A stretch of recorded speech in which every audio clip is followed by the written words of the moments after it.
Uma pesquisa da Universidade Federal de Lavras revela que quase 500 milhões de animais são atropelados por ano em todo o país. Minas, estado com a maior malha viária, registrou 35 milhões de casos em um ano. O bicho preguiça atravessa a estrada e se torna um alvo fácil dos carros. A família de Coatis encontrou pelo caminho um motorista que parou, uma raridade. Segundo um estudo da Universidade Federal de Lavras, em Minas Gerais, 15 animais morrem atropelados por segundo no país. 90% deles são pequenos vertebrados, como sapos, cobras e aves. Eles só correndo, entrou de barra do ônibus, sabe? Mas não foi a roda dianteira, a roda traseira. Matou.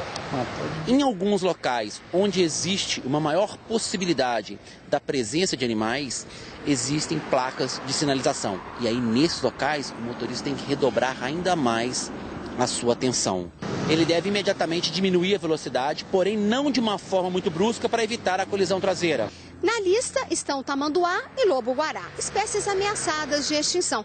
Animais que, sem uma passagem subterrânea, por exemplo, muitas vezes encontram a morte ao tentar atravessar a rodovia. Isso sem contar o risco de provocar um acidente na estrada. Pesquisadores criaram este aplicativo para ajudar a identificar as estradas mais perigosas e as espécies mais afetadas. Os colaboradores enviam uma foto do animal ferido com a localização. Diante disso, desse registro de mapeamento geográfico e de espécies, a gente consegue tomar medidas mitigatórias para preservar a fauna brasileira. O porco-espinho foi atropelado e perdeu parte dos movimentos. Este outro ficou cego. Já os tamanduás ficaram órfãos. Eles estão entre os 500 animais atropelados que recebem abrigo desta ONG em Belo Horizonte. Vendo todo esse sofrimento com esses animais, que não tem mais retorno à natureza, eu gostaria que a população tivesse um pouco mais de consciência no trânsito e nas velocidades do dia a dia. Tem que ter cuidado, né, gente? Agora o futebol, hein? Agora há pouco, Marcelo Oliveira foi oficialmente apresentado na Cidade do Galo. Quem está lá é minha colega Gisele Ramos, que acompanhou a coletiva e tem as informações para a gente. Boa noite, Gisele.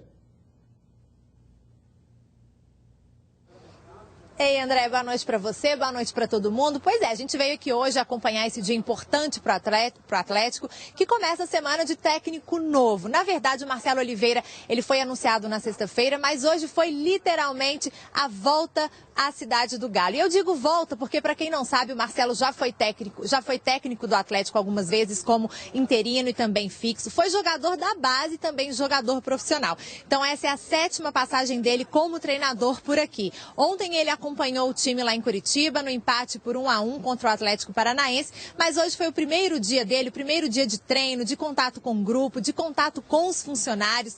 E na atividade ele fez primeiro um bate-papo com os jogadores e depois ele treinou muita finalização. Isso mostra que o Marcelo já está de olho no Atlético, que tem pecado muito nisso. Cria boas jogadas, mas não consegue acertar o gol. Mas aos pouquinhos ele vai se ambientando, vai arrumando o que precisa melhorar e ele sabe que está cheio de cobrança. Ele vai ter que tentar conquistar um título aqui pelo Atlético, como ele fez no Cruzeiro, André.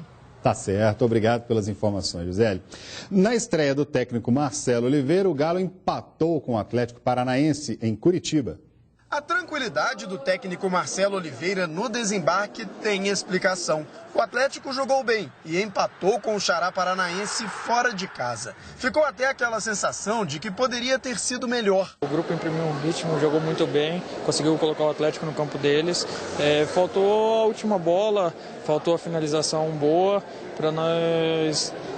Aí nós teríamos saído com o resultado pelo menos com os 3 pontos, né? O novo comandante alvinegro não teve muito tempo para trabalhar com os jogadores, mas deixou uma boa impressão. Deu uns toques diferentes do que ele já quer. O trabalho dele parece ser muito bom, o grupo confia muito no trabalho dele também.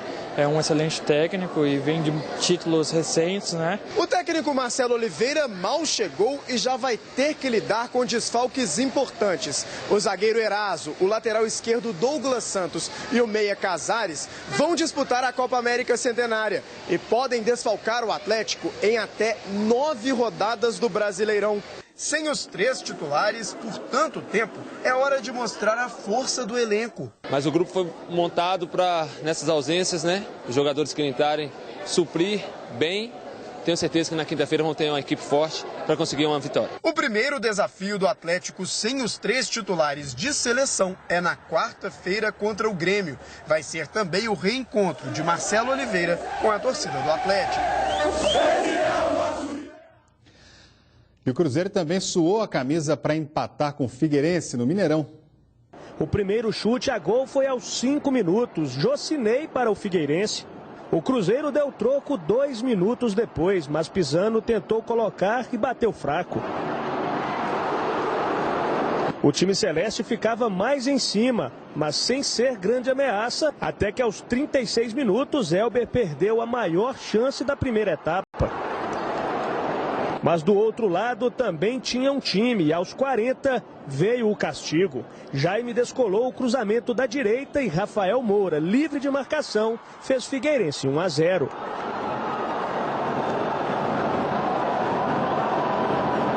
Com o Cruzeiro atordoado, o árbitro apitou o fim do primeiro tempo. E o Figueirense voltou para a segunda etapa a fim de definir a partida. Rafael Moura em sua especialidade, 2-0. Para recolocar o time da casa no jogo, Elber fez tudo sozinho e marcou um golaço.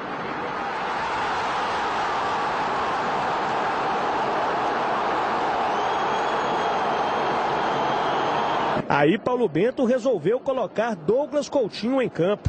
Era a primeira participação dele e olha aí, 5 minutos depois de estar perdendo por 2-0, o Cruzeiro empatou o jogo.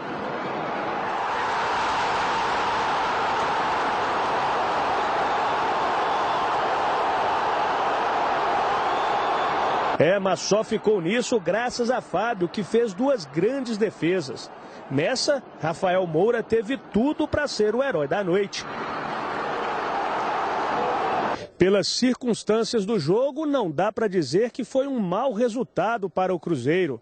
Mas ainda há muita coisa para melhorar.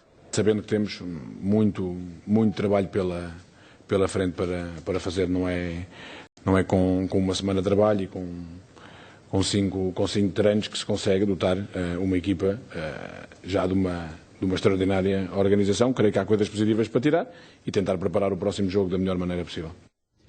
No próximo bloco, vamos falar sobre as alergias e mudanças nas embalagens dos alimentos. E ainda, manifestantes incendiaram um ônibus no anel rodoviário em protesto contra a polícia. É isso mesmo. A gente volta com as informações daqui a pouco, logo depois do intervalo. Até já.